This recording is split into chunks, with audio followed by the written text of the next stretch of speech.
Natasha Ward from Western Wisconsin Health, and I'm excited to be here today to talk about the importance of good sleep. I'm joined by our board-certified health and wellness coach, Lynn Hueskamp, and one of our behavioral health providers, Stephanie Larson. Thanks for being here, ladies. So to start off, Lynn, can you tell us why sleep is so important for our health and what can we do to support better sleep?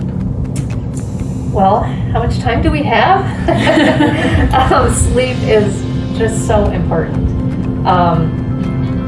We speak so dismissively of it, like, how many t-shirts have you seen with, I'll sleep when I die? So it's not a badge of honor to not get enough sleep. There's so many reasons for it. First of all, it's just a lot of physiological things that we're trying to avoid. Can happen if we regularly get less than 7 hours of sleep. We know that low sleep is strongly associated with Alzheimer's disease and cognitive disorders. So that alone is a huge reason that we need to move sleep up on the priority list. But also when we're not getting enough sleep, our hormones get dysregulated. We're probably going to be hungrier. We're going to probably eat more. We're most definitely probably going to gain weight. And then, of course, I could just keep going, that leads to higher risk of diabetes and cardiovascular events, blood pressure. All of these things can be affected by our sleep. And then I think Stephanie will probably talk a lot about the emotional fallout of that too. I mean, we all know we're tired when we don't get enough sleep, but that changes our whole behavior, physically and emotionally. I just try to think about when we were kids, we probably had a pretty good sleep routine that somebody enforced on us. If we've raised kids or we have kids, we absolutely know how vital that is, right? If our kids are not sleeping well. But then, somehow we've come to think of us not really needing that when we're adults. Like, we're too important. We have too many things to do. But honestly, if we move that as a really high priority, like as high a priority as getting exercise, it can honestly change our lives. So it's that important. And how to support it, one of my favorites is a bed alarm. So figuring out just, if it takes me 2 hours of putzing around before I actually get to bed and turn off the light, and I want to have my light turned off at 10:30, I'm going to set a bed alarm at 8:30, and I'm going to honor it. Like we always say, we can't just do these things as a one-off or take one melatonin. We have to do these habits as often as we can. The other thing that's the most important thing is to get outside. Move our bodies is great, but being outside in nature is really wonderful to help with the circadian rhythms. And there are many more things, but I suppose those are my two favorites.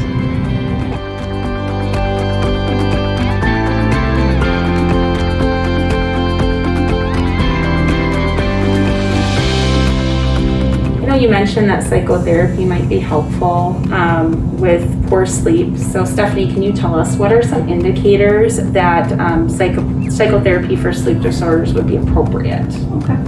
Well, first and foremost, you want to make sure that you have a really good sleep hygiene pattern, and that's something that we can all do on our own. Thinking about how are we setting ourselves up to go to sleep, how much sleep are we getting. It's a really extensive list of things that we can review that we don't have a lot of time to go into today. But once those patterns have been established and you're still seeing poor outcomes with maybe you're having insomnia, excessive mood dysregulation, things like that, or if you find that you're having intrusive nightmares, or there's a known stressor that's keeping you awake, those might be some good indicators to seek out a therapist. And what should someone expect if they do engage in psychotherapy? Yeah, so like many other things, exercise, good diet patterns, and even sleep hygiene, therapy is not a one and done, unfortunately. So I would think that an average expectation would be 8 to 12 visits. It does take, 3 to 4 visits to come up with a full assessment and treatment plan for a person, but it really is going to be dependent upon what's going on for the client. But at minimum 8 to 12 visits.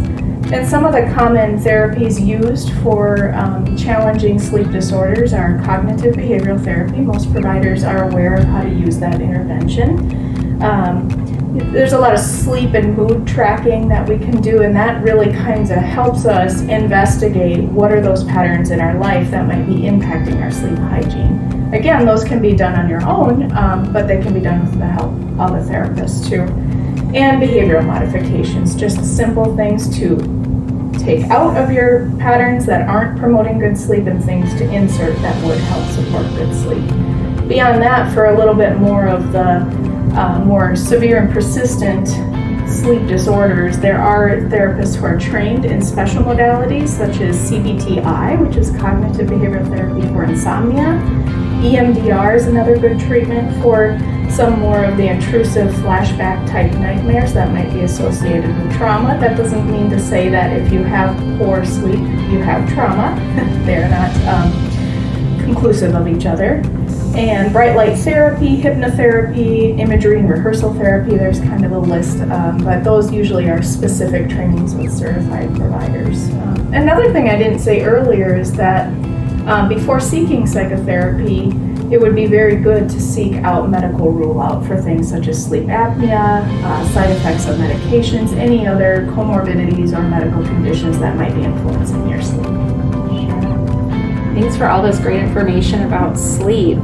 Thank you so much for joining us here at Western Wisconsin Health. You can check out our website at www.health.org for information about all of our services.